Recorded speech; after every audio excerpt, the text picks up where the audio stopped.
Buenas tardes con todos los presentes. Mi nombre es Alejandra Ewes, voy a estar moderando el evento de hoy y les damos la bienvenida a todos los que se han conectado a este conversatorio virtual denominado Mercado, Datos y Competencia, organizado por la Superintendencia de Control del Poder de Mercado con la colaboración de la Asociación Ecuatoriana de Protección de Datos Personales. En este interesante espacio se va a tratar temas como mercados digitales, cómo funcionan las plataformas, la recolección de información mediante las aplicaciones digitales y la ley de protección de datos, así como su posible convergencia u oposición que esta ley tendría con la Ley Orgánica de Regulación y Control del Poder de Mercado. Este conversatorio tendrá la participación de 4 destacados expositores, quienes intervendrán por aproximadamente 12 minutos de manera continua. Al finalizar todas las exposiciones, abriremos un espacio en el cual se absolverán todas las preguntas que tengan los presentes, por lo cual les invitamos que a través del chat de Zoom nos hagan llegar todas sus preguntas para que puedan ser contestadas por los expositores al final de todas las intervenciones. Así vamos a dar inicio a este conversatorio y para comenzar le voy a dar el paso al señor Superintendente de Control del Poder de Mercado subrogante, Ricardo Freire, quien nos dará unas palabras de bienvenida y con cuales daremos inicio a este evento. Ricardo, por favor. Buenas tardes, gracias Ale. Tengo un pequeño problema para iniciar el video, no sé si desde tecnología me pueden ayudar, por favor. Listo, Ricardo, por favor. Listo, muchas gracias. Buenas tardes con todos. Buenas tardes a los panelistas del evento, mercados, datos y competencia. Es un gusto para mí dirigirme el día de hoy a nombre del Superintendente de Control del Poder del Mercado, el doctor Danilo Silva, quien está haciendo uso de sus merecidas vacaciones por unos días y pues me toca actuar como intendente, como superintendente subrogante para darles las palabras de inicio de este evento. Aunque la Ley de Protección de Datos Personales fue promulgada hace no más de 7 meses, a la protección de datos personales la encontramos en la Constitución de la República, específicamente en el reconocimiento del derecho a la protección de datos de carácter personal, que incluye el acceso y la decisión sobre información y datos de este carácter, así como su correspondiente protección, y que la recolección, archivo, procesamiento, distribución o difusión de estos datos personales requerirán la autorización del titular o el mandato de la ley. Es importante también resaltar lo que se encuentra establecido en el artículo 92 de nuestra Carta Magna. Toda persona, por sus propios y personales derechos, o como representante legitimado para el efecto, tendrá derecho a reconocer de la existencia y acceder a los documentos, datos genéticos, bancos o archivos de datos personales e informes sobre sí misma o sobre sus bienes, consten en entidades públicas o privadas, en soporte material o electrónico. Asimismo, tendrá derecho a conocer el uso que se haga de ellos, su finalidad, el origen y destino de información personal y el tiempo de vigencia del archivo o banco de datos. Las personas responsables de los bancos o archivos de datos personales podrán difundir la información archivada con autorización de su titular o de la ley. La persona titular de los datos podrá solicitar al responsable el acceso sin costo al archivo, así como la actualización de los datos, su rectificación, eliminación o anulación. En el caso de datos sensibles, cuyo archivo deberá estar autorizado por la ley o por la persona titular, se exigirá la adopción de las medidas de seguridad necesarias. Si no se atendiera su solicitud, esta podrá acudir a la jueza o juez. La persona afectada podrá además demandar por los perjuicios ocasionados. Entonces, la Ley de Protección de Datos Personales surge en atención al deber del Estado de garantizar a los ciudadanos ecuatorianos el adecuado goce de los derechos establecidos en la Carta Magna. Y su contenido obedece a que ésta señala los distintos instrumentos internacionales y a las mejores prácticas internacionales. De la revisión que ha realizado la Superintendencia de Control del Poder del Mercado de la Ley Orgánica de Protección de Datos Personales, observando también lo que sucede en otras jurisdicciones y considerando las mejores prácticas internacionales, se ha determinado que así como en otras leyes, hay algunos puntos de encuentro con la Ley Orgánica de Regulación y Control del Poder del Mercado, la Ley de Competencia del Ecuador, y que estas relaciones deben ser exploradas, además de analizar el desempeño del mercado de datos y su directa relación con los mercados digitales. El futuro ya es hoy, y bajo esta realidad, la Superintendencia de Control del Poder del Mercado desarrollará varios eventos en los cuales analizaremos las diferentes relaciones existentes entre la protección de datos, el uso y la aplicación de los mismos en los mercados y el derecho de la competencia. Todo esto en sintonía con nuestro objetivo de promover mercados transparentes, eficientes y competitivos. Bienvenidos.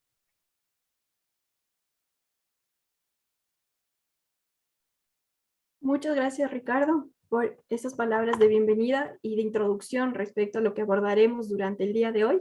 Y con esto vamos a iniciar con las exposiciones. La primera exposición es la de Pablo Sánchez, quien es máster en Economía del Desarrollo de la Universidad de Erasmus de Rotterdam, máster en Economía del Desarrollo de la Facultad Latinoamericana de Ciencias Sociales Flaxo. Cuenta con experiencia en el sector de transporte y en el manejo de recursos naturales no renovables, sus impactos e industrialización, desde la visión de la ecología y la economía. Pablo, bienvenido y te doy la palabra. Muchas gracias.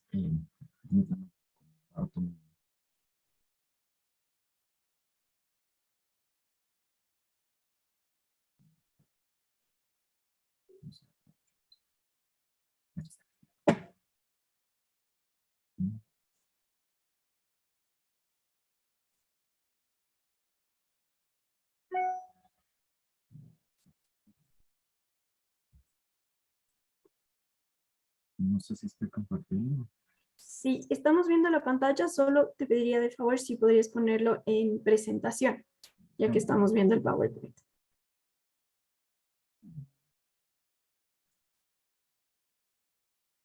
Ahí está. Actualmente estamos viendo el fondo de pantalla. No sé si podríamos dar clic para la siguiente diapositiva.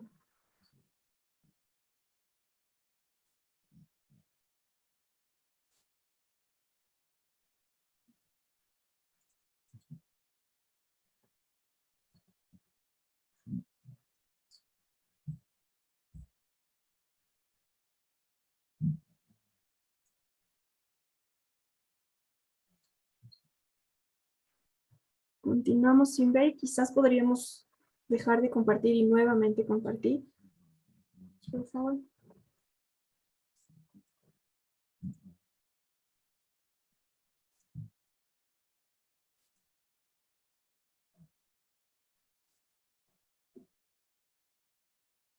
Sí, continuamos viendo el fondo. No sé, quizás sí. Sí. Sí.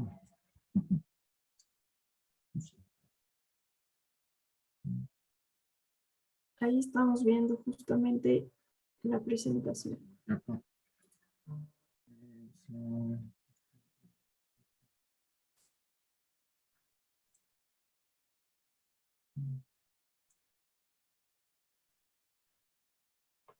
La parte de abajo.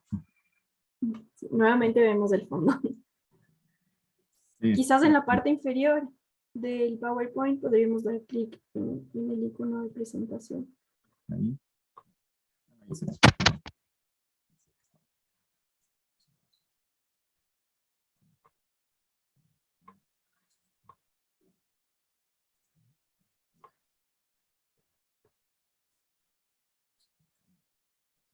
No, continuamos viendo.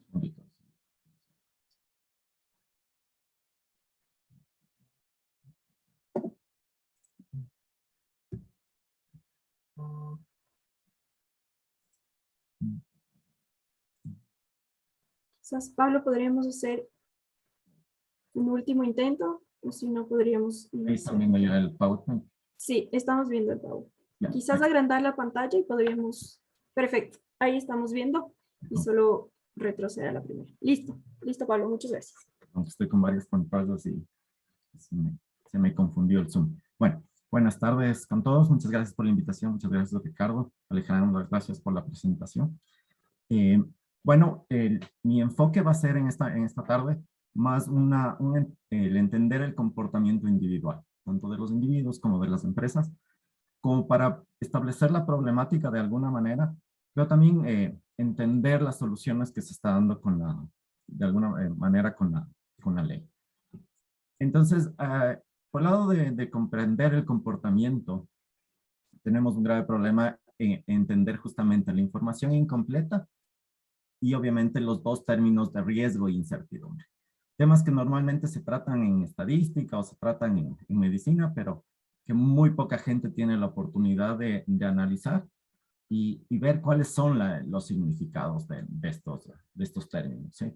En la información incompleta podemos ver normalmente, especialmente en el manejo de datos, que muchas veces los consumidores no saben cómo se maneja su información y cuánta información está disponible de ellos en las redes o en el público, en lugares públicos, ¿no? El riesgo y la incertidumbre es ya un manejo de cuánto exposición tiene uno, ¿sí? Y cuánto mercado, cuánto acceso, cuánta gente está interesada en esa información, por ponerlo de alguna manera sencilla. Entonces, claro, desde el punto inicial o desde el punto de vista de una persona, ¿sí? Todo el tiempo uno está más expuesto a espacios públicos de datos, ¿no? Uno todo el tiempo está poniendo claves, uno tiene 80 claves, creo que ahorita está en promedio 80 claves por usuario, ¿sí? ¿Y dónde se guardan? Se guardan en otro sitio que es público con otra clave. Y así sigue una cadena interminable de datos que uno pierde de vista porque no tiene una función, no tiene un trabajo para hacer esto.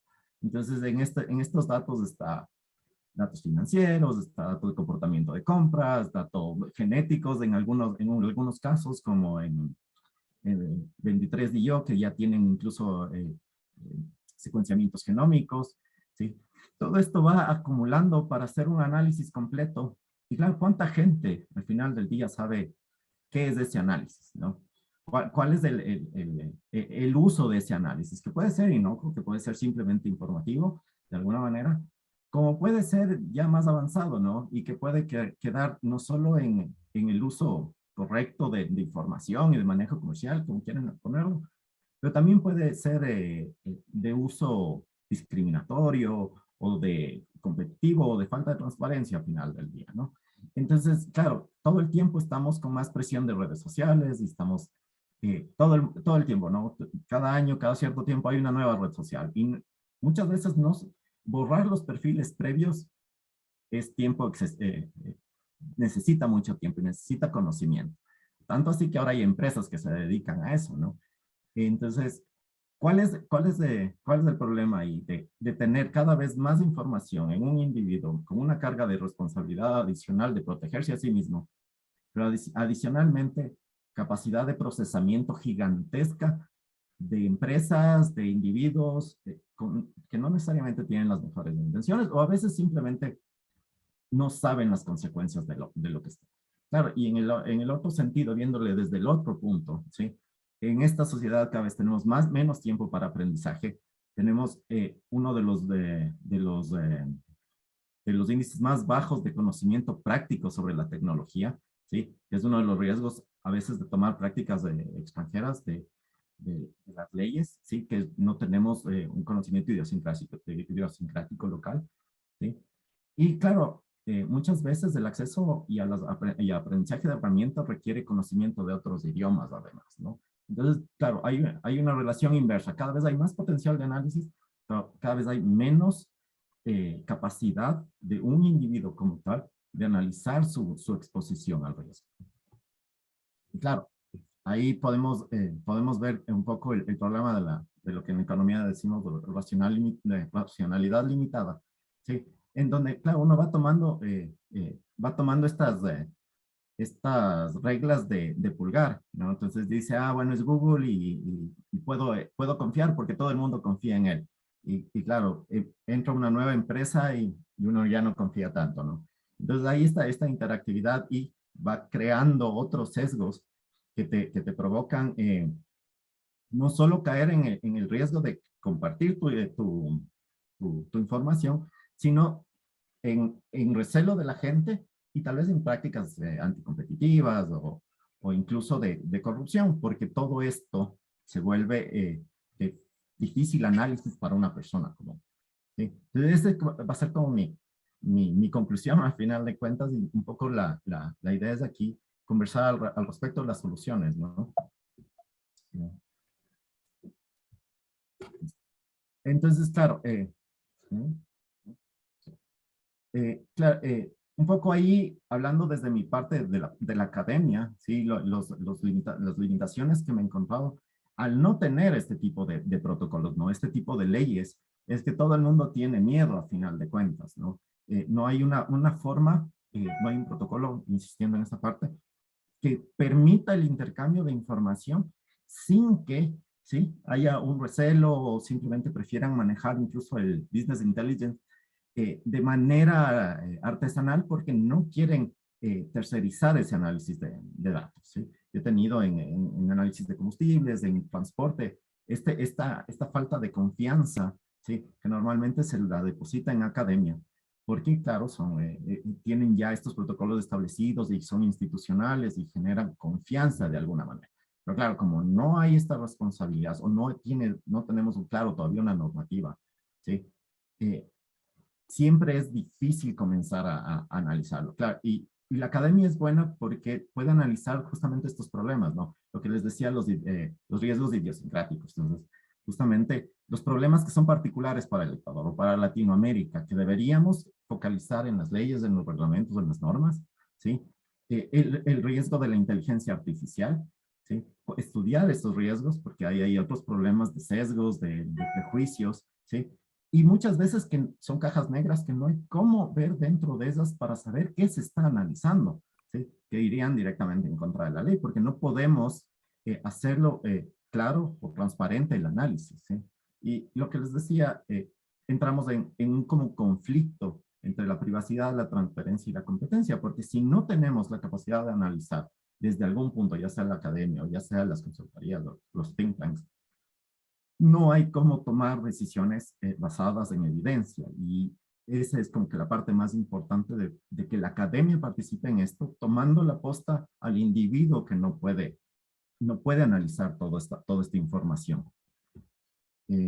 Claro, desde el lado de empresarial, justamente les decía, claro, yo no puedo desde el lado de logística, de transporte, incluso de manejo de prototipos, no puedo a veces cumplir con todo esto, ¿no? Y ahí entran justamente las instituciones que nos pueden dar una mano, que están manejando de compliance, que pueden, de alguna manera, que podemos tercerizar ese análisis legal o de riesgo, ¿sí? Que nos permita entrar o por lo menos bajar un poco estas barreras de entrada en los emprendimientos, porque la innovación a final de cuentas se tiene que dar desde el emprendimiento también. No podemos esperar que solo las grandes sean las que utilicen toda esta información.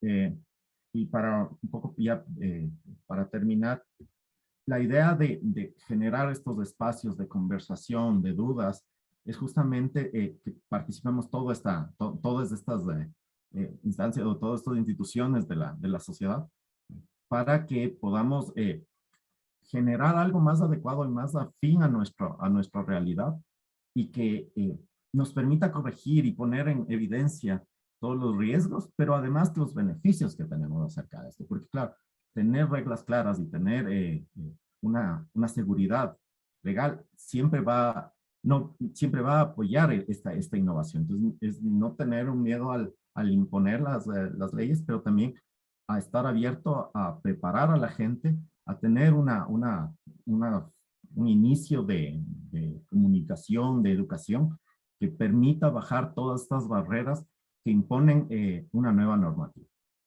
Esa sería mi presentación. Muchas gracias. Muchas gracias, Pablo, por la interesante intervención. Les recordamos a todos los presentes que si tienen preguntas para Pablo, pueden enviárnoslas a través del chat y las mismas serán leídas al final de todas las intervenciones y absueltas también por Pablo. Ahora continuamos con Luis Enríquez, quien es coordinador del Observatorio de Ciberderechos y Tecnosociedad de la Universidad Andina Simón Bolívar. Él es máster en Derecho de Tecnologías de la Información de la Universidad Hannover, Alemania, máster en Derecho Internacional Económico de la Universidad Andina Simón Bolívar. Es consultor en seguridad de datos y perito en informática forense. Bienvenido, Luis. Por favor, adelante. Hola, primeramente, muchísimas gracias por la invitación. Muy contento de estar aquí con ustedes. Y rueda tape, vamos directo al grano. Entonces voy a compartirles mi pantalla en este momento. Aquí pueden ver mi pantalla. Bueno. Entonces una pequeña presentación, nomás son 10:26, entonces tengo que terminar a las 10:42. Estoy mal en la hora, disculpen, no actualizado. Entonces, vamos a ver. ¿Sí? Primeramente decirles, el tema que escogí yo para esta ponencia es gestión de riesgos a la luz de la LOPD, o sea, la Ley Orgánica de Protección de Datos, y la importancia del análisis cuantitativo. Dentro de este contexto, pues, para comenzar, siempre estamos nosotros en este dilema, ¿no? De lo que es datos personales, privacidad y seguridad, ¿no? De alguna manera siempre necesitamos encontrar, pues, ahí un balance, y básicamente, pues, la nueva tendencia es siempre pensar en que no existe seguridad, no existe protección de datos sin seguridad y viceversa. Lo más interesante de este punto es que hablamos de la gestión de riesgos. Primeramente, pues, la Ley Ecuatoriana de Protección de Datos, que es casi como un clon del Reglamento General de Protección de Datos Europeo, reposa sobre lo que es la gestión de riesgos, pero una gestión de riesgos especial que es para lo que es la protección de derechos y libertades, ¿no es cierto? Entonces, a partir de esta óptica, cambian los procesos, porque todo riesgo de seguridad se convierte a la vez en un riesgo jurídico, ¿sí? Entonces, desde ese punto de vista, siempre, pues, el anclaje entre ambos mundos, yo diría, hay tres mundos que evolucionaron diferentes. Siempre digo lo mismo en las conferencias. Es la seguridad de la información por un lado, la protección de datos por el otro, que es la de jurídica, y, por supuesto, lo que es la gestión de riesgos como tal, que pues heredamos muchísimo del ámbito financiero, ¿sí? Ya vamos a ver después por qué. Entonces, muy importante, seguridad de la información, que básicamente estos tres principios son estas dimensiones de la seguridad sobre las cuales nosotros medimos tanto un análisis cualitativo como un análisis cuantitativo de riesgos, ¿no? La confidencialidad, la integridad y la disponibilidad de la información. Entonces, ¿qué es lo que nos interesa a nosotros? Yo trabajo mucho, les cuento, soy formador de DPOs de hace 4 años, y pues he visto cómo ha ido cambiando en esos 4 años todas las metodologías justamente de conformidad.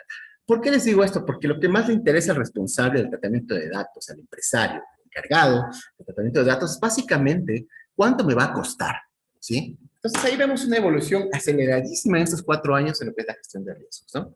Aquí en la pantalla pueden ver ustedes un software que yo utilizo mucho, de los más conocidos, Pilar, que es para gestión de riesgos de seguridad. Comenzando lo que es, por supuesto, el análisis de riesgos, ¿sí? El análisis cuantitativo, cualitativo, con sus diferencias que ya voy a aclarar después. Y lo que es, por supuesto, el análisis de impacto del negocio y la continuidad justamente de actividades de negocio, Business Continuity Management, ¿no? Entonces, eso es por cajón lo que cualquier empresa responsable, institución pública o privada, más bien, digámoslo, pues hacía, incluso antes de tener que conformarse a los datos personales, ¿no? Sobre todo en esta lógica de proteger sus activos, proteger la degradación de sus activos y procesos. Por otro lado, tenemos lo que son los análisis para la protección, análisis de impacto, privacidad, que pues con el GDPR evolucionaron ya análisis de impacto relativos a la protección de datos personales, ¿no? Que son los PIA. Este es básicamente el software más utilizado en Europa, que es de la Autoridad de Protección de Datos francesa, la CNIL, ¿sí? Que es básicamente un sistema de análisis cualitativo, ¿no? Donde tienes un cuestionario, básicamente chequeas si estoy cumpliendo con la legalidad del tratamiento, con el ejercicio de los derechos para las personas interesadas o concernidas, y a la vez, por supuesto, algo de seguridad, pero bastante flojo en ese ámbito, porque tienes que conocer qué poner ahí. Y ese es el gran problema que hubo cuando entró en aplicación del GDPR, básicamente que la mayoría de empresas pensaban que con esto era suficiente, pero gran mentira. El primer gran tabú de esto es pensar que esto es un problema jurídico, no lo es un problema más de gestión, ¿sí? Se combinan ambas ramas de una manera muy interesante, ¿no? La una depende de la otra. Entonces, en cuanto a estrategias, pues tenemos los instrumentos de gobernanza, por supuesto, como las normas ISO, y esta metodología, el estándar 31000, que pues luego se aplica más a este mundo de la seguridad de la información, el 27005, que es básicamente las etapas de establecer el contexto, que es donde uno establece la metodología que voy a llevar, en este caso ya bidimensional, porque tengo que, por supuesto, encargarme de los riesgos de seguridad contra mi empresa y al mismo tiempo tengo que encargarme de la conformidad jurídica, los riesgos contra derechos y libertades de las personas, que yo no los puedo evaluar sino la autoridad, y vamos a ir a eso. Segundo, la identificación de riesgos, ¿sí? Muy importante. En este caso, como les digo, todo riesgo se convierte en riesgo jurídico, ¿sí? porque es una ley que reposa sobre la seguridad, la gestión de riesgos de seguridad. Tercero, el análisis de riesgos puede ser cualitativo, cuando es una forma más bien de cuestionario, básicamente de poner simplemente escalas como alto riesgo, medio riesgo, bajo riesgo, que es una técnica que ya no estamos utilizando mucho en realidad, les cuento, porque es bastante fofa. Es decir, muchas veces uno cae en una ilusión de seguridad, pero que no lo es, porque obviamente se llenan valores sin tener conocimiento de causa. Después la evaluación de riesgos, la priorización de los actos, la priorización básicamente de los riesgos, eso es igual a vulnerabilidad por amenaza. Y luego el tratamiento de riesgos, que es las medidas, las estrategias que tenemos para disminuirlos. Entonces nosotros tenemos en el OPD, en el artículo 37, por supuesto,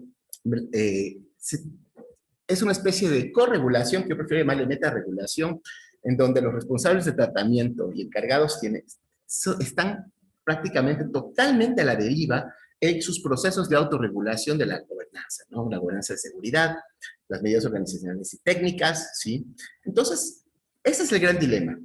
Cuando uno va a consultarles, cuando básicamente quieren primero saber qué hacer, si necesitan o no tener un DPO, o sea, un oficial, un delegado de la protección de datos, la primera cosa es realmente amerita, y segundo, ¿cuánto sería el costo, no? El PIA, pues les decía, es un análisis cualitativo que nace en los años 90, en realidad ya pues, en los países del Común Law, curiosamente, pero luego pues muta también para los países de tradición romano-germánica. Entonces aquí viene la pregunta, no quiero extenderme mucho, quiero más bien el foro igual. Entonces, ¿pero cuánto cuesta, Luis? Esa es la típica pregunta que me dicen, como ven, aquí pongo dinero, ¿sí? ¿Cuánto me cuesta? Bueno, he puesto criptomonedas, pero no importa, me refiero a, puede ser dólares, euros, lo que sea, ¿no? Entonces, ¿cuánto me cuesta la final? ¿Cuánto cuesta? Es interesante, ¿no? Decirles que el costo de un data breach, según el último reporte, pues, de IBM 2021, podemos ver que hay un 10% de aumentación al 2020. El costo, pues, promedio es 180 por récord, es decir, por récord, por persona, por campo de datos, por supuesto. 287 días para identificar una violación de datos. Esto sobre todo porque la mayoría de violaciones de datos que son de confidencialidad, pues se revelan después de mucho tiempo, no necesariamente de inmediato, como es una violación de datos de integridad o de disponibilidad, que no se da cuenta de inmediato. Y después de eso, promedio global, 4.24 millones por violación de datos. Ese es el promedio global, el costo de una violación de datos, según este estudio de IBM. El ransomware, disculpen que aquí hay una falta de ortografía, estamos hablando de 4.62 millones, es decir, más caro pues, que el promedio medio. ¿Sí? Y es interesante porque el ransomware ya nos da también una pauta de cuánto es lo que tenemos hasta que pagar en recompensa para recuperar, si no pregunta la CNT. Promedio de 2.6 millones de dólares en Latinoamérica. Esto es en Latinoamérica. 2.6 millones en Latinoamérica, comparado al 9.5 millones en Estados Unidos, vemos una diferencia, podemos saber por qué, y un país como Francia, 4.57, más bien a la mitad. Entonces, ¿cuál es la solución para esto? La solución son los métodos cuantitativos, es decir, lo que se llama Cyber Value at Risk, que nace pues del WW3, ¿no es cierto?, World Economic Forum, básicamente en 2015, bueno, la iniciativa comenzó en 2012, y lo que hace más bien es tratar de enfocar ¿cómo nosotros aplicamos esta métrica del VAR, Value at Risk, muy conocida en lo que es en el mundo financiero, por supuesto, de los seguros? ¿Sí? ¿Cuál es el peor escenario y cuánto me costaría? ¿Y qué índice de confidencialidad tengo de que no me va a costar más que eso? Y eso es lo que quiere oír realmente la gente. ¿Cuánto realmente me costaría? ¿Se justifica la inversión? Etcétera. Entonces aquí vemos amenazas, vulnerabilidades, el valor en el riesgo, que en este caso es contra el activo, la degradación del activo, como tal en este caso los datos y datos personales, que viene a ser un activo condicional, por supuesto, de la empresa. Y después también el problema de marca. ¿Cuánto se degrada la marca? ¿Cuánto, pues, qué pasa también a nivel de la reputación? Sí, que es algo importante de tomar en cuenta. Entonces ahí vemos, básicamente, esta es la tendencia actual. Todo lo que es cuantitativo. ¿Por qué? Porque al final todo jefe de empresas quiere saber cuánto me costaría, ¿sí? Y en esto yo vengo trabajando algunos años con algunos métodos, utilizando las metodologías de inteligencia artificial, machine learning, deep learning, y todavía no les puedo decir que es 100% efectivo, pero por lo menos te da una idea de cuánto te podría costar, ¿no? Entonces aquí vemos el Economic Forum, datos cuantitativos de riesgo pasa a dar, los de PIA también requieren de un input cuantitativo. Esto es muy importante, es trabajo sobre todo luego de los CISO, de los oficiales o de los jefes de seguridad de la información de cada empresa o institución, ¿no? Eso básicamente... Yo creo que eso es suficiente, no quiero pasar Les pongo gracias con un hermoso cromo de NFTs y estoy listo para cualquier pregunta que tengan al respecto. Muchas gracias, Luis, por la interesante intervención. Las preguntas, como le habíamos comentado, se realizarán al final de todas las exposiciones y nuevamente les invito para que, por favor, a través del chat las puedan plantear y que posteriormente los expositores puedan absolverlas. Ahora continuamos con la presentación de Cristian Espinosa, es coordinador nacional para Ecuador del Observatorio Interamericano de Protección de Datos Personales, es máster en Derecho de la Ciberseguridad y el Entorno Digital. Cuenta con un diplomado en Derecho Humano a la Privacidad y Protección de Datos Personales. Es socio de la firma ESIJA GPA para el área de TMT, Privacidad y Protección de Datos Personales. Es partner para Ecuador del International Network of Privacy Law Professionals. Por favor, Cristian, bienvenido y te escuchamos. Muchas gracias, María Alejandra. Quisiera agradecer a la superintendencia por la oportunidad de compartir estos temas tan importantes. Y sin mayor dilación, yo también voy a proceder a ya hacer la presentación y a programarme para no pasarme del tiempo que me han asignado. Ok, empecemos a hablar un poco de protección de datos personales en el contexto del desarrollo del ecosistema digital global. Y lo primero que tenemos que entender es que cuando hablamos de protección de datos personales ya no estamos hablando de esfuerzos aislados en los grandes países donde la tecnología o los ecosistemas digitales se han desarrollado de manera abundante y veloz en los últimos años. Hablamos de un ecosistema donde ya hay un gran número de países que ya cuentan con normativa de protección de datos personales porque hemos entendido que el uso de datos ya es parte de nuestro diario vivir. Nosotros, como personas, usamos datos todo el tiempo y las organizaciones utilizan datos todo el tiempo para su giro de negocio. Utilizan datos para gestionar mejores servicios, utilizan datos para mejorar las campañas de marketing, utilizan datos para ofrecer mejores productos. Y en ese sentido, si bien esta imagen es un poco antigua, tenemos que entender que Ecuador se ha sumado tarde a la fiesta. Ecuador se sumó recién en este año a la fiesta de la protección de datos personales en el entorno global. Y no es el último en sumarse. China acaba de sumarse ahora en agosto, y entre agosto y noviembre se acaba de sumar a la fiesta. Y hay algunos países que todavía no lo logran desde alguna perspectiva, pero con esfuerzos pequeños que hacen que ya esta materia empiece a tomar relevancia. Lo decía, Ecuador se sumó tarde, llegó en mayo de este año, el 26 de mayo del 2021, entró en vigor la Ley de Protección de Datos Personales ecuatoriana. Esta ley, ya lo acaba de mencionar Luis hace un momento, toma el estándar europeo, que es el estándar más alto en materia de protección de datos que hay al momento, y lo aplica en el territorio local. ¿Qué es lo que hace? Pues establece principios, establece bases de legitimación, derechos adicionales para los titulares de datos, quiénes son los miembros del ecosistema digital, define algunas categorías de datos, figuras como la que acaba de mencionar Luis, como el delegado de protección de datos, esquemas de certificación, modelos de análisis de riesgo y evaluación de impacto, una serie de parámetros que lo que van a hacer es regir la manera como las organizaciones o las personas naturales empiezan a utilizar o tienen que sustentar el uso de datos personales a lo largo de cada actividad que realicen en el giro de sus actividades. ¿Ya? Y lo más importante es que este sistema prevé, primero, una autoridad de protección de datos personales que se reconoce como una superintendencia, que va a estar ubicada en la función de control y transparencia, y luego un régimen sancionatorio administrativo que de momento se encuentra suspendido, pero que ya vamos a ver un poco cuáles son las implicaciones al respecto. Entremos ya un poco en materia ya para ir definiendo algunas cosas. Primero, cuando hablamos de tratamiento de datos personales, lo que tenemos que entender es que cómo vamos a sustentar o cómo vamos a realizar este tratamiento de protección de datos personales. Y lo primero es seguir las reglas, seguir las pautas para poder hacer uso de los datos personales. Los principios que establece la norma son de obligatorio cumplimiento y lo que nos dicen es cómo vamos a usar los datos personales de terceros en nuestra actividad común.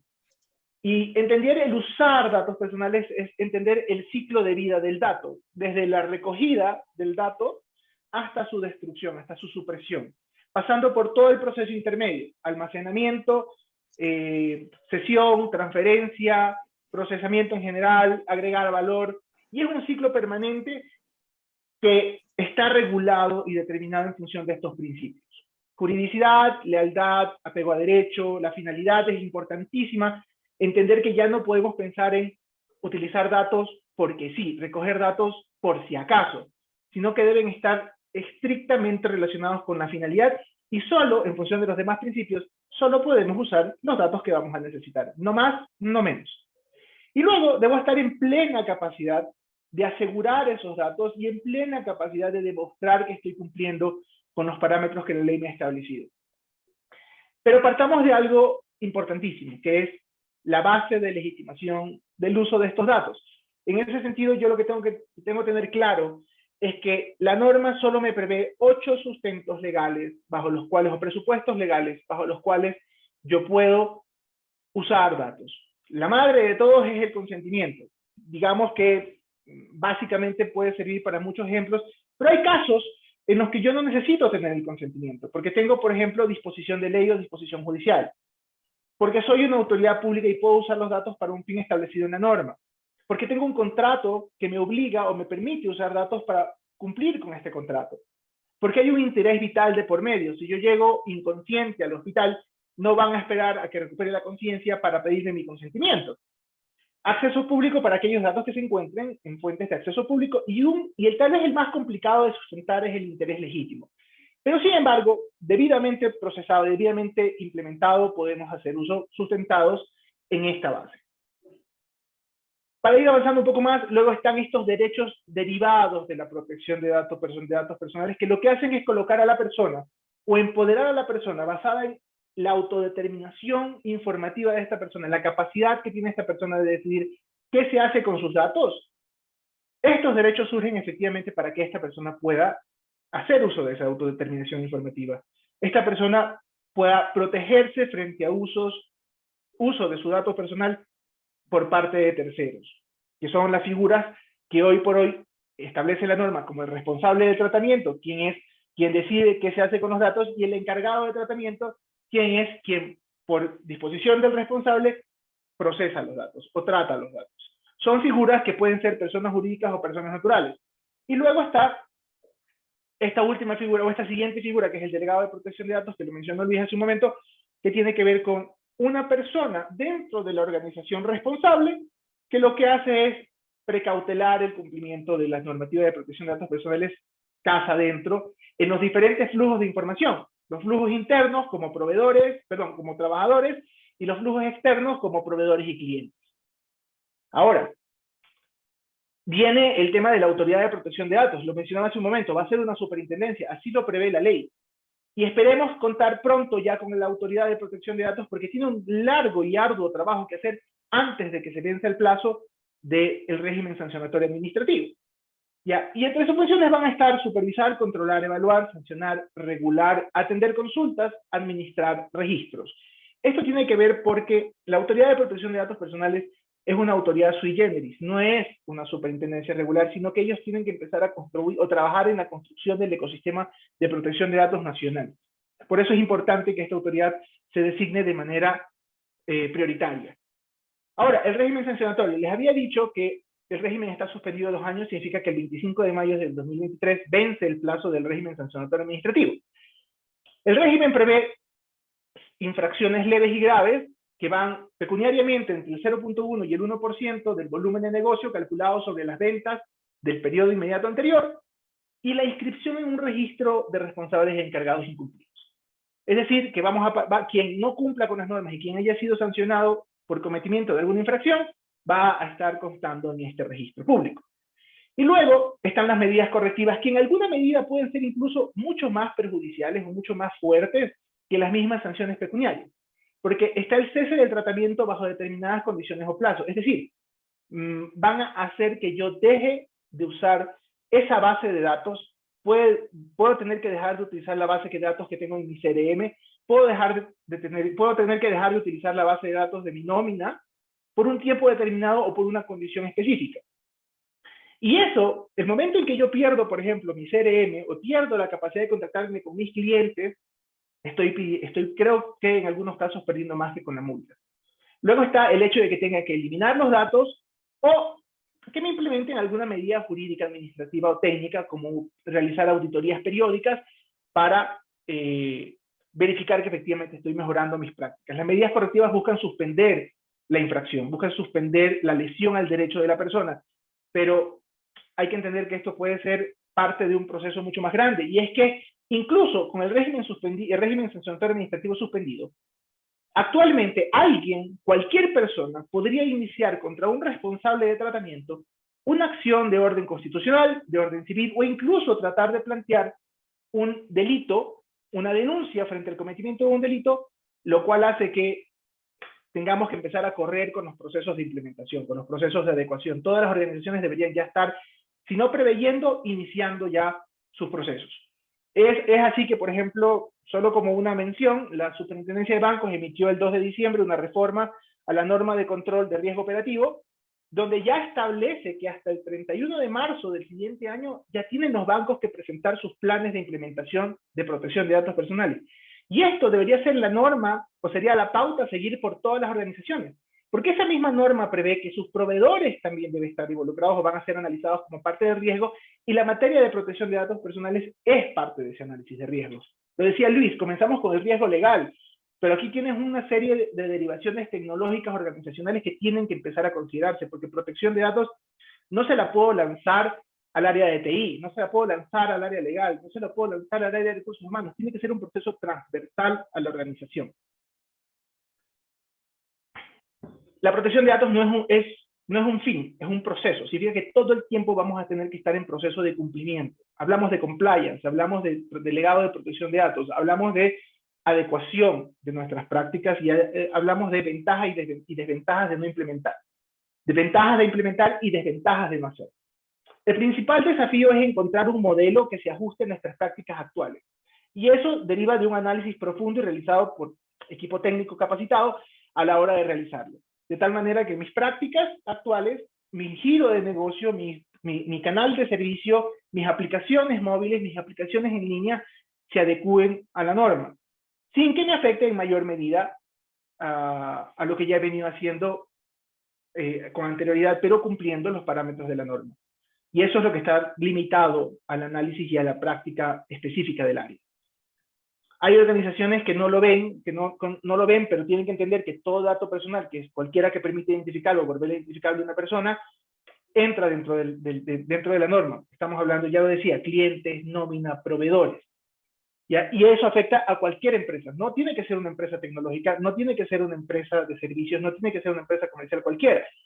No es un banco específicamente, no es un hospital específicamente, no es un retail, es cualquier organización que use datos, y todas usan datos. ¿Ya? Las empresas deben considerar esto de manera oportuna, y hay que empezar a verlo ya no como una moda, sino como una necesidad. Ahora, ¿cuáles son las ventajas? Y ya para ir cerrando la presentación, ¿cuáles son las ventajas? Primero, evito sanciones económicas. Más allá del cumplimiento de la norma, me voy a evitar sanciones económicas, voy a mitigar mis riesgos legales, voy a ser capaz de enfrentar brechas de seguridad de manera oportuna, voy a tener mayor control sobre la data que utilizo, voy a mejorar mi imagen empresarial y voy a aumentar la confianza de mis clientes y mis trabajadores, así como de mis proveedores también. Estos son parte de las ventajas que nos ofrece la protección de datos personales dentro del proceso de adecuación. ¿Y cuáles son los riesgos o cuáles son las desventajas de no hacerlo de manera oportuna? Primero tenemos una adecuación inexperta, incompleta o inoportuna, puede ser tan costosa o riesgosa, o incluso más que no haberla hecho de ninguna manera. Ya, todos son riesgos para la organización. Y aquí tienes como desventajas iniciar el proceso de manera tardía. Puede ser que al momento Ecuador cuenta con muy pocos profesionales capacitados en esta materia, la demanda supere la oferta y vas a llegar tarde a la fiesta. Puede que tu equipo no tenga un conocimiento práctico sobre un proceso de adecuación. Puede ser que le lanzas la responsabilidad de TICS o a un área específica cuando el tema, como le mencioné, es transversal, y puede que asignes recursos insuficientes. Actualmente estamos en una carrera contra el tiempo que debe ya empezar a moverse. Ahora, solo por poner unos ejemplos, y esto es para que entendamos un poco en qué prácticas nos estamos metiendo. Falabella en Colombia sancionada por la Autoridad de Protección de Datos colombiana, que es una intendencia de la Superintendencia de Industria y Comercio. No respetó el derecho de la persona a suprimir sus datos. Cuando debía responder en un periodo de 15 días, se tardó 1 año y 5 meses en darle acceso a los datos a la persona. En Frigno, en Italia, perfiles automatizados. La norma prevé que está limitado el tema de uso de perfiles total o parcialmente automatizados. Ya. En el caso del Banco de Crédito de Perú, no pudo proteger la confidencialidad. Sufrió un ataque, una brecha de seguridad, una vulneración a la seguridad, y eso cayó o terminó cayendo en una sanción. Marriott, la cadena hotelera en el Reino Unido, filtración de datos de 383 millones de huéspedes. Y eso fue porque adquirió una pequeña cadena hotelera y no realizó bien el due diligence. H&M en Alemania, tratamiento de datos de su personal, el hipercontrol sobre las actividades privadas de su personal es lo que hizo que H&M fuera sancionada. La CaixaBank en España, incumplimiento en el tema de consentimiento, cesión ilícita de datos personales, deficiencia en los procesos habilitados para recabar consentimiento. Y un caso local, y que de pronto es el ejemplo más claro, esas llamadas a las 3 de la mañana a ofrecerle algún servicio de telecomunicaciones, hotelería, educación, cuando uno ni siquiera sabe cómo obtuvieron sus datos, esos son procesos que podrían ser sancionados por esta norma y que deberían estar siendo implementados desde ya. Todos estos ejemplos que le puse en la pantalla suman actualmente o alcanzaron la suma de 75 millones de dólares en multas. Colombia acaba de recaudar en lo que va del año anterior, en lo que va del 2021, ya cerca de 3 millones de dólares en multas. Y se prevé que parte al inicio del proceso de adecuación al principio del Estado como tal en materia de protección de datos, muchas organizaciones empiecen a recaer en este tipo de sanciones por no haber iniciado sus procesos de manera adecuada. Solo un plus. La norma prevé que aquellas organizaciones que hasta el 25 de mayo del 2023 ya hayan adecuado sus prácticas en materia de protección de datos recibirán un reconocimiento por parte de la Superintendencia de Protección de Datos en su momento. Entonces, si quieren aprovechar esa ventaja, es hora de comenzar. Cerrando, colocar la protección de datos personales en el centro de las estrategias empresariales es la clave para mejorar la confianza del cliente y el crecimiento del negocio. Lo vimos en las ventajas, lo analizamos en las desventajas. Es hora, es momento, y si no lo hacemos, corremos altos riesgos para nuestra organización. Eso es todo de mi parte. Muchas gracias. Perdón por haberme extendido. No hay problema, Cristian. Más bien, muchas gracias por la interesante intervención. Y ahora vamos a dar paso a Ricardo, que sería la última exposición de este conversatorio.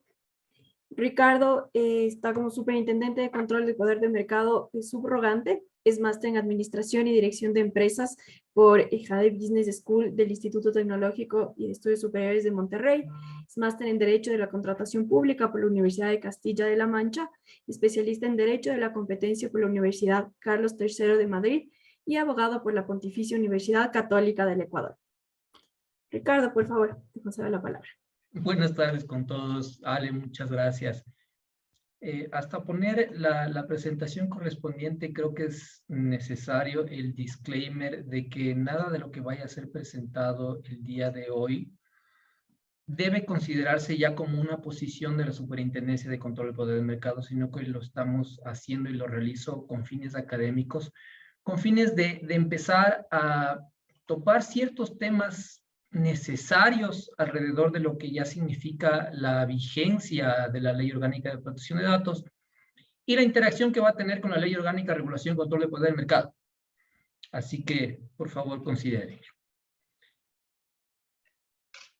Podríamos empezar hablando de las características relevantes del mercado de datos y creo que previo a esto también deberíamos entender cómo se recolectan los datos, lo cual podríamos hablar después alrededor de cómo las diferentes aplicaciones o las páginas web recolectan los datos. En el mercado de datos estaríamos hablando básicamente de 3 eslabones principales. Son la recolección, el procesamiento y el uso. En la Ley Orgánica de Protección de Datos Personales está todo eso considerado como el tratamiento, básicamente. Pero la recolección nos habla de cómo se obtienen, de cómo se extraen esos datos, de cómo se datifican, de cómo se registran, cómo se agregan y la organización de los datos en una forma que ésta nos pueda servir para la minería. El procesamiento nos habla de la optimización, la limpieza, el análisis o combinación de los conjuntos de datos con el objetivo de ordenarlos para las extracciones y la búsqueda de correlaciones. Puede transformar los datos en bruto en información y también puede involucrar la analítica de datos, que ya estamos hablando de generación de conocimiento, lo que en inglés hablamos de knowledge. Para el uso, y ahí es donde se empieza a poner un poco más interesante para su relación con la competencia. Estamos hablando de emplear la información basada en datos de aprendizaje para predicción y toma de decisiones en mercados relevantes. Puede conducir a la mejora o innovación de procesos, productos, servicios y en general para las predicciones. Esta cadena de valor tiene también una dimensión interna muy importante, que es dentro del proceso del machine learning, que es el aprendizaje automático. La información relacionada al éxito de las predicciones pasadas del algoritmo puede ser utilizada para enseñar al algoritmo para que pueda hacer mejores predicciones en el futuro. Es decir, hay un bucle de retroalimentación importante alrededor de este uso.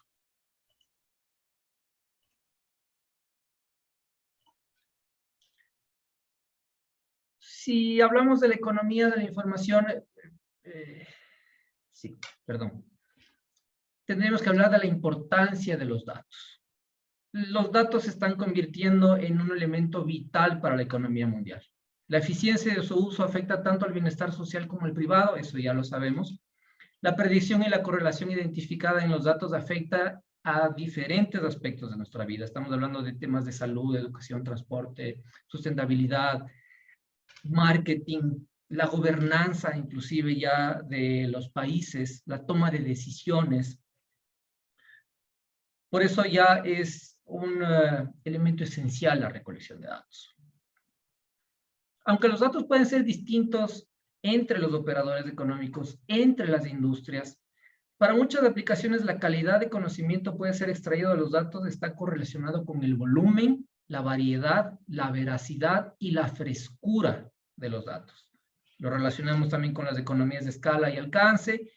Hablamos hace un momento del bucle de retroalimentación algorítmico, de la importancia de esta información, la transferencia del aprendizaje, porque también estos algoritmos pueden ser luego utilizados en otras bases de datos. En muchos mercados el intercambio de datos es trascendental para identificar las posibles ventajas, beneficios del análisis basado en datos. Aquí podemos hablar de barreras de entrada para la recolección, que puede impedir la generación de sinergias entre actores, puede impedir las posibilidades de innovación, puede generar ventajas competitivas de firmas o de países. Existen varios modelos de negocio que pueden ser utilizados para la recolección de datos, y luego de eso analizaremos un poquito más lo que ya viene a ser las barreras legales, sobre todo en cada uno de estos posibles negocios. Entonces, tenemos en el centro una necesidad de datos. La primera opción que se podría dar es la recolección directa, lo que se conoce como recolección orgánica. Si es que no es posible la recolección directa o es mejor buscar una fusión, pues también es posible. Puede darse también la compra a terceros y puede darse un joint venture. ¿Por qué las pongo estas de forma directa con la necesidad de datos? Es porque todas estas deben cumplir ya con la Ley Orgánica de Protección de Datos Personales. Y hay una quinta forma, que es comprar conocimiento basado en datos o datos agregados de un proveedor externo, donde ya hayan pasado por procesos de volverse anónimos, o sea, de formas en que ya no se identifique exactamente a la persona. Entonces, dentro de estos modelos podríamos movernos en general para obtener datos para nuestros diferentes fines a nivel empresarial. Existen barreras en el mercado, posibles barreras en estos mercados. La primera es la barrera tecnológica.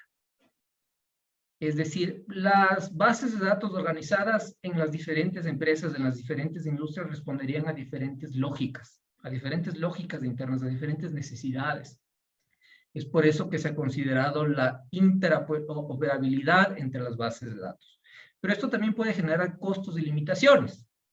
La ley ecuatoriana considera temas de portabilidad y de interoperabilidad, Y es importante lo que se señalaba hace un momento alrededor de ciertas decisiones que tiene que tomar la Autoridad de Protección de Datos, que ya debe nombrarse, y es justamente el desarrollar parámetros de cómo tiene que establecerse la portabilidad, cómo tiene que darse los parámetros técnicos correspondientes. Entonces es importante que exista neutralidad alrededor de estas operaciones tecnológicas.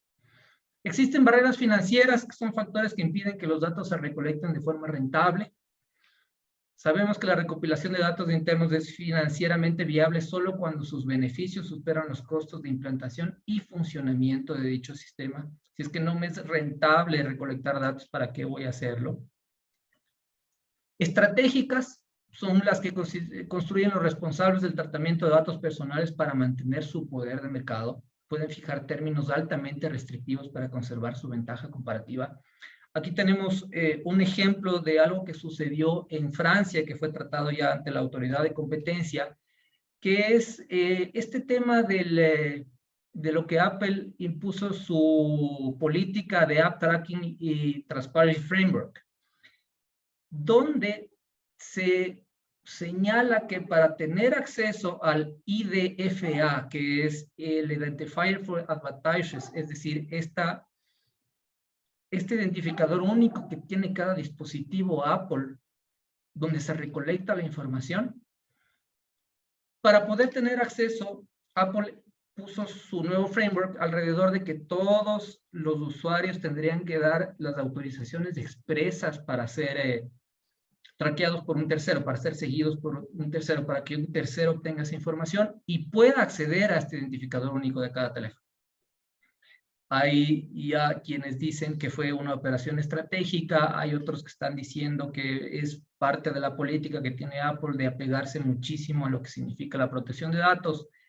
Es un tema que aún está en desarrollo, pero que en primer término la autoridad francesa señaló que estas restricciones impuestas por Apple son válidas alrededor de que está cumpliendo con el Reglamento Europeo de Protección de Datos. Y de ahí, por supuesto, tenemos las barreras legales, que son leyes y regulaciones relacionadas a la recolección, procesamiento y uso de los datos personales. Tenemos como ejemplo el Reglamento Europeo, la ley ecuatoriana, que pueden afectar a los otros tipos de barreras.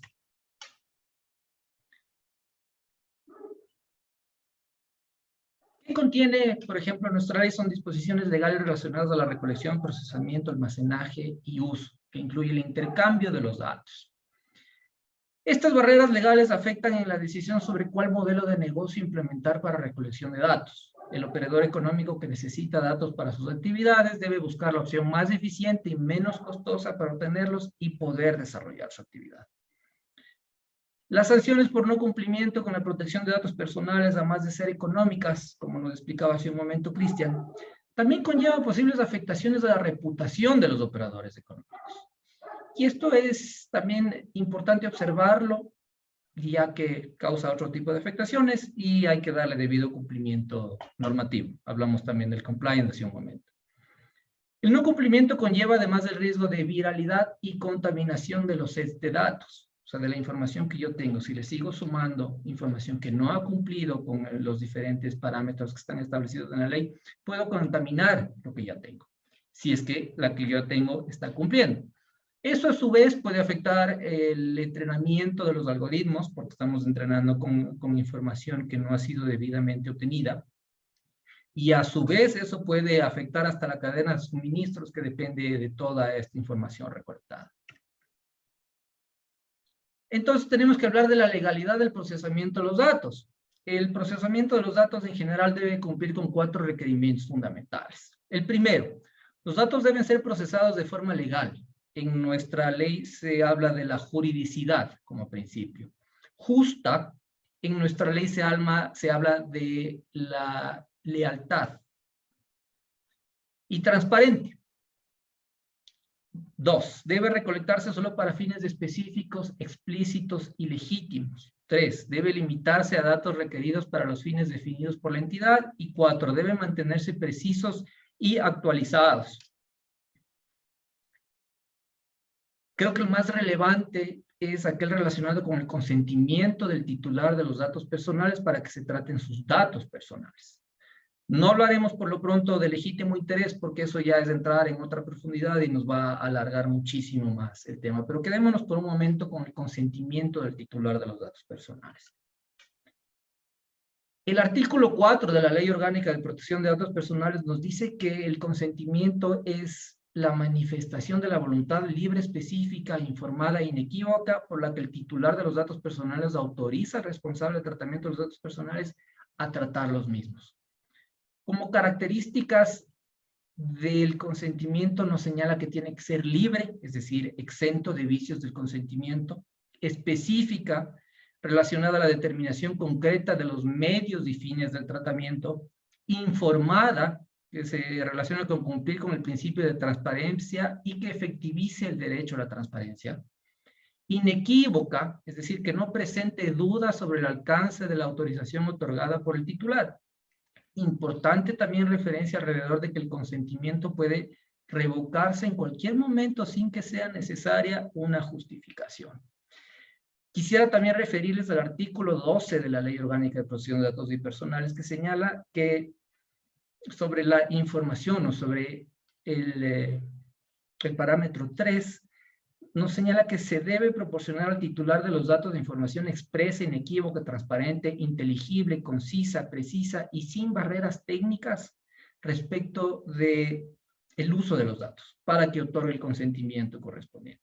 Caso contrario, si es que no existen esos parámetros, no se podría dar uso, no se podría dar tratamiento a los datos. Esto hace que tal vez el modelo en general más utilizado, más económico o más fácil de conseguir el consentimiento sea la recolección orgánica, la recolección directa. ¿Por qué? Porque puede ser más fácil e intuitivo y puede aplicarse a otras unidades o divisiones del operador económico. Entonces, entra nuevamente en juego lo que conocemos como la economía de escala y alcance. Además, si los operadores económicos tienen una buena reputación en la protección de datos o el titular de datos asume que la misma ya tiene bastante de su información, el consentimiento puede ser concedido con mayor facilidad para una mayor gama de propósitos. Podríamos hablar de una externalidad positiva en este caso.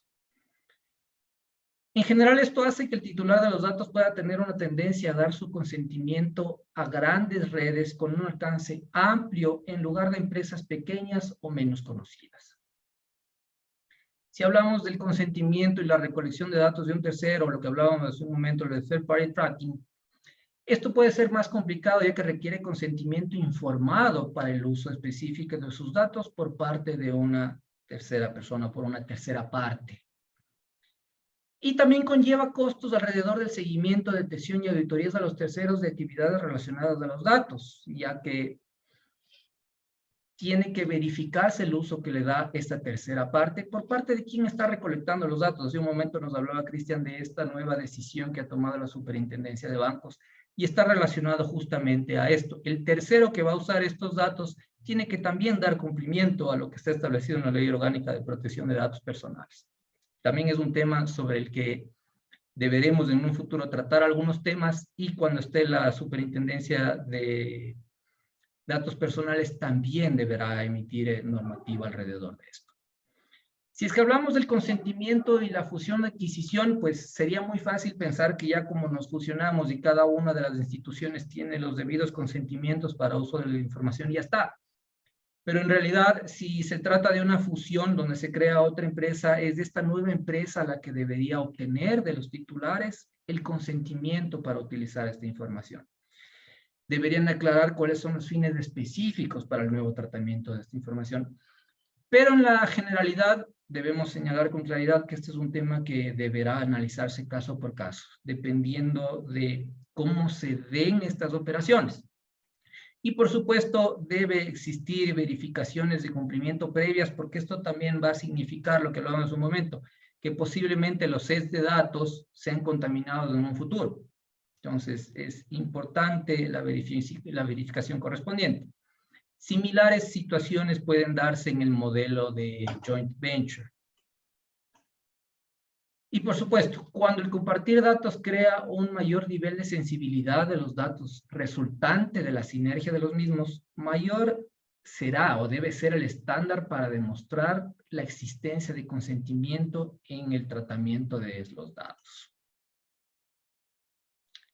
Generalidades sobre el mercado de datos, pues se debe considerar la relación entre los incentivos privados y las medidas regulatorias sobre el manejo de datos y los distintos modelos que permitan encaminar una economía digital funcional y que además estimule el bienestar social. La Ley Orgánica de Protección de Datos Personales busca proteger a los consumidores y usuarios de daños que se generan por usos no autorizados y excesivos de sus datos personales en formas que puedan afectar negativamente a la dignidad humana y el bienestar general, incluidos pero no delimitados a la discriminación de precios, otras formas de discriminación, el blackmail, robo de identidad, molestias intangibles y daños a la autonomía del consumidor. El costo de organizar un set de datos que cumpla con la Ley Orgánica de Protección de Datos Personales puede ser alto y está ya caracterizado en general por una economía de escala. Para los pequeños puede resultar improductivo. Se prohíbe o hace más difícil participar en algunos métodos de recolección de datos, posiblemente generando ventajas comparativas para algunos responsables del tratamiento de datos personales, que son lo que se conoce en otros países como los controladores de datos. La Ley Orgánica de Protección de Datos Personales podría reducir los incentivos económicos de los operadores económicos para compartir los datos recolectados. Se reducen a la vez los proveedores de datos. Y aunque los datos sean compartidos, la Ley Orgánica de Protección de Datos Personales puede limitar su uso. Es una complejidad en la obtención del consentimiento para uso de datos. Posibles efectos de la competencia y el bienestar general, podríamos señalar, las limitaciones legales pueden impedir la generación de sinergias entre las bases de datos de diferentes operadores económicos, debilitando así la habilidad para minar datos y obtener conocimiento de estos. Las limitaciones legales a la recolección, procesamiento y uso pueden impedir que los operadores económicos obtengan los datos necesarios para sus operaciones. Hace un momento hablábamos de la mejora de los productos, de la innovación, son temas que están relacionados. El cómo mejoro mi cadena de suministros, una serie de temas alrededor de esto. Las limitaciones para compartir datos pueden reducir la competencia y encaminar a estructuras de mercado más concentradas. Creo que este es un tema que se está discutiendo también a nivel internacional y por eso inclusive se dice que en el 2022 será el año de la regulación de las plataformas digitales, pero son temas que también tienen que irse encaminando. Y, por supuesto, se podrían causar posibles afectaciones negativas a la competitividad internacional. Si es que en otros países utilizan o tienen formas más fáciles para obtener conocimiento de estos datos, podría ser que la competitividad se vea minada a nivel de lo que también hablábamos en un momento, como por ejemplo la innovación. Finalmente, los vínculos de los dos regímenes legales, podríamos hacer algunas referencias. El vínculo entre la protección de datos y la ley de competencia es evidente cuando se consideran en el contexto de su objetivo conjunto, de proteger la autonomía del consumidor, que incluye en particular la condición de elección del consumidor. La autonomía del consumidor se debe entender aquí como la posibilidad de decidir libremente si participar en un mercado y cómo hacerlo. Los dos regímenes persiguen este objetivo, entre otros. Desde el punto de vista de la protección de datos, la autonomía del consumidor es un aspecto fundamental de los derechos del titular de los datos a la autodeterminación informativa. Desde la perspectiva del derecho de la competencia, la protección de la autonomía del consumidor es necesaria para proteger el proceso competitivo. Creo que podríamos dejarlo ahí por lo pronto, Ale, muchas gracias, y ver qué se presenta también en las preguntas. Listo, Ricardo, muchas gracias por tu intervención. Y bueno, vamos en honor al tiempo a pasar a la lectura de las preguntas que nos han hecho llegar a través del chat. Tenemos una primera pregunta para Cristian y la misma nos compartió Teresa Rivas. La duda sería que ¿cuál sería la base legitimadora para uso de datos para alimentar algoritmos para mejorar la experiencia de compras en línea? Nos ha planteado un ejemplo. Cuando se compra algún producto, luego hacer sugerencia de compras de acuerdo a órdenes anteriores o la venta de información estadística de productos en fechas en todo un sector. por ejemplo, estadísticas de cómo se mueven ciertos electrodomésticos en locales comerciales y ver los perfiles de estos compradores, sin que sea necesario el uso del nombre del comprador, pero sí la información para revisar el perfil del comprador. Mira, si tú haces un proceso de anonimización de la información llevado de manera adecuada, puedes hacer prácticas de Big Data sin ningún problema. El problema está cuando no está hecho de manera adecuada. El problema está cuando tu recogida de datos no fue soportada en una base legitimadora apropiada. Y recordar que la finalidad va atada de la base de legitimación. Puede ser el consentimiento de las personas, como puede ser el cumplimiento de una obligación contractual, como puede ser una obligación precontractual. Entonces, sin mayor conocimiento de lo que el algoritmo va a hacer y cómo va a procesarse la información, solo te puedo decir que el momento en que se anonimiza la información, esa información que ya no te permite identificar a persona natural alguna, a titular de dato alguno, ya caes dentro de un proceso que no está cubierto bajo el amparo de la norma. Yo puedo tener o hacer un gran cosa, porque en el análisis de Big Data a mí no me interesa saber si Cristian Espinosa consumió X número de vegetales o X tipo de vegetales en un periodo de tiempo determinado. Lo que me interesa saber es, en la masa, cómo se ha movido un producto, cómo se ha ido moviendo un producto particular para saber qué flujo va a tener este a lo largo del tiempo, o a lo largo de un periodo específico o bajo una condición específica.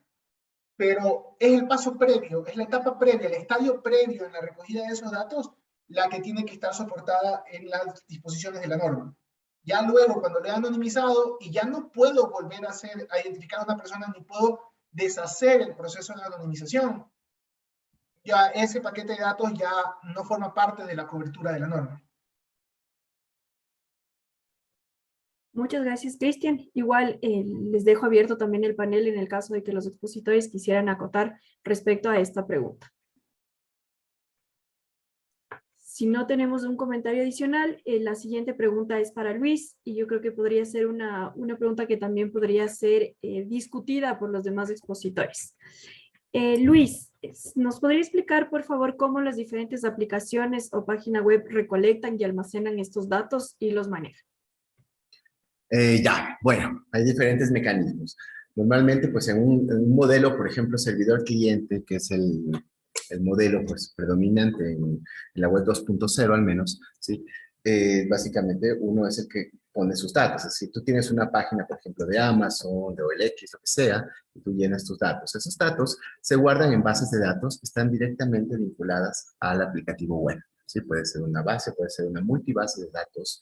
Y lo que se hace después es básicamente exportar esa base de datos como data tabular. Data tabular quiere decir, pues por lo general, formato CSV, no necesariamente solamente en este formato, pero es lo más utilizado, por supuesto.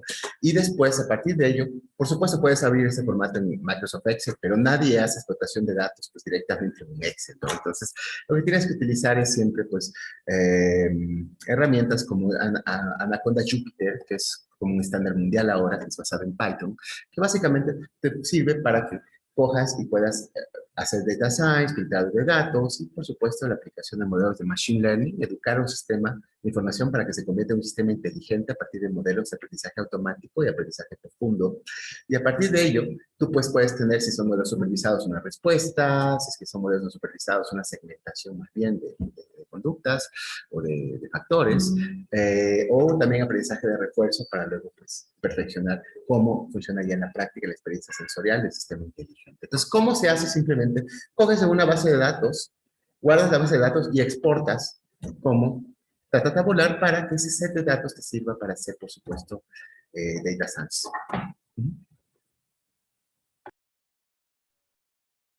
Muchas gracias, Luis. Le voy a dar paso a Ricardo, que nos va a compartir una inquietud que también tiene para el panel. Gracias, Dale. Tal vez este es un tema que también se tiene que discutir, pero sería muy interesante tener la apreciación de Cristian, de Luis y de Pablo.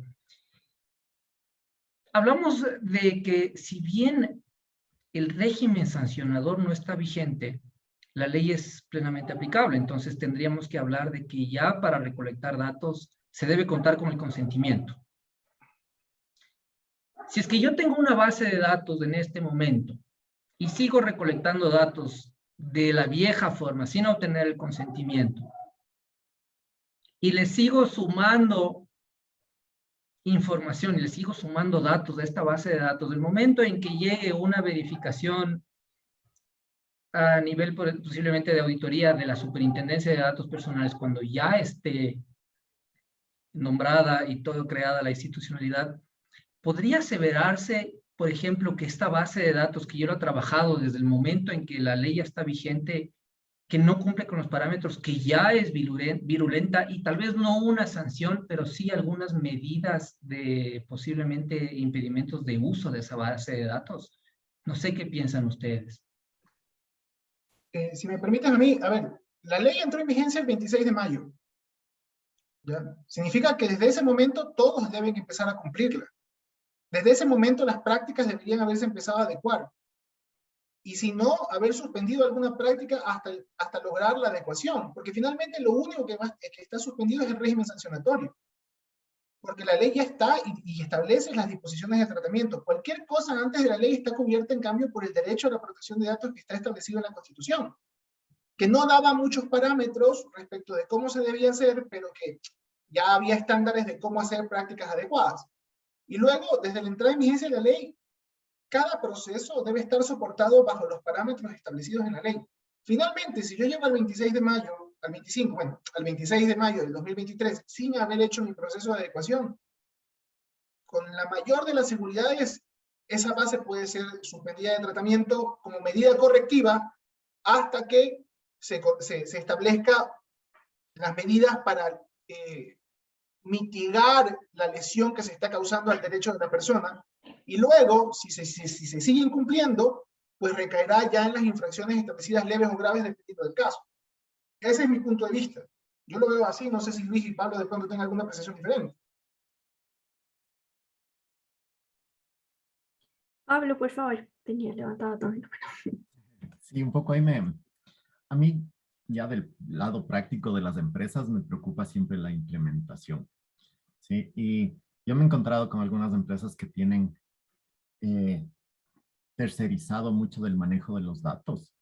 Y claro, ahí tienes un problema de trazabilidad de los datos, porque no hay, o sea, el castigar a una empresa por falta de cumplimiento, estoy de acuerdo, pero también hay una serie de responsabilidades upstream de la captación y del manejo de datos que poco a poco se van implementando, pero dado que tenemos una fecha, todo lo anterior, como esta base de datos de claves que hay, siempre está abierta, no permiten una trazabilidad instantánea. Entonces, a mí me preocupa un poco ahí el periodo de implementación, este periodo de capacitación de gente, que obviamente ustedes la parte académica están metiéndole toda la gana que quieran, pero no veo un esfuerzo nacional de capacitación en ese sentido.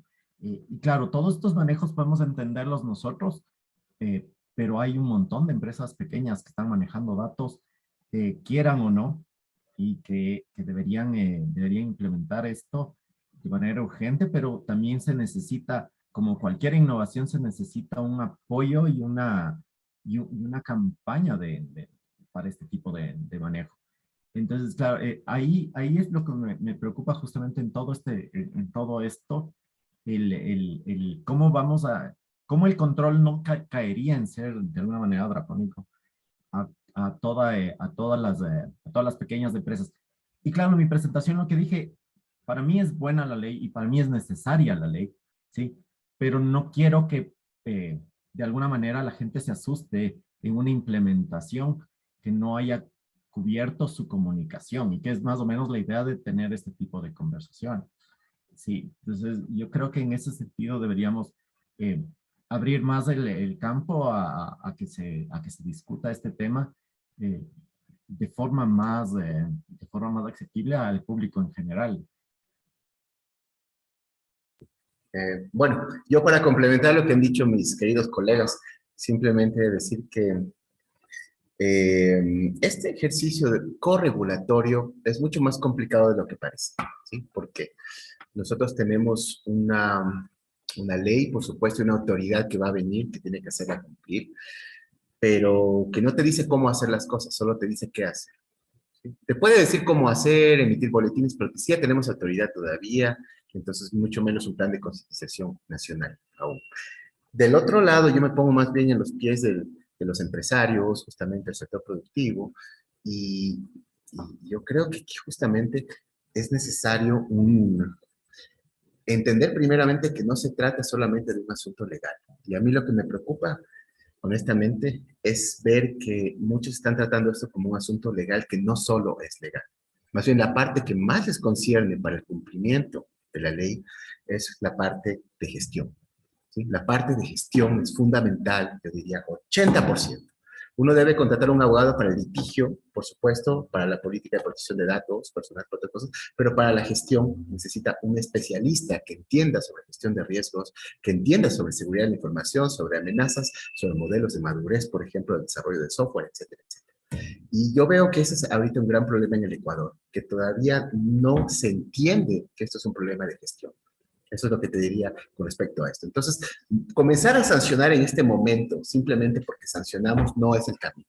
El camino es primero tener una autoridad que concientice y que realmente haga entender cómo son las cosas. Y por darte, para terminar mi intervención, me preocupa mucho el reglamento borrador que me enviaron, pues la DINATAP. Me preocupa muchísimo, porque es muy flojo, es pésimo en muchas cosas. Y te voy a decir, no está pensado en la persona que debe cumplir. No está pensado en los responsables. Los tratamientos se ve que hay gente que lo hace simplemente con técnica legal y punto. ¿Sí? No está pensado, solo te digo, para mí lo más flojo es que no tiene una parametrización que nosotros usamos los gestores de riesgos. No existe eso en el reglamento ahorita, porque probablemente la gente que lo está haciendo no entiende sobre esta temática o no tampoco entiende que no es un problema solo jurídico. Entonces hay mucho que hacer. Bueno, ese es mi sentimiento, muy honesto, me parece muy honesto de cómo estamos ahorita.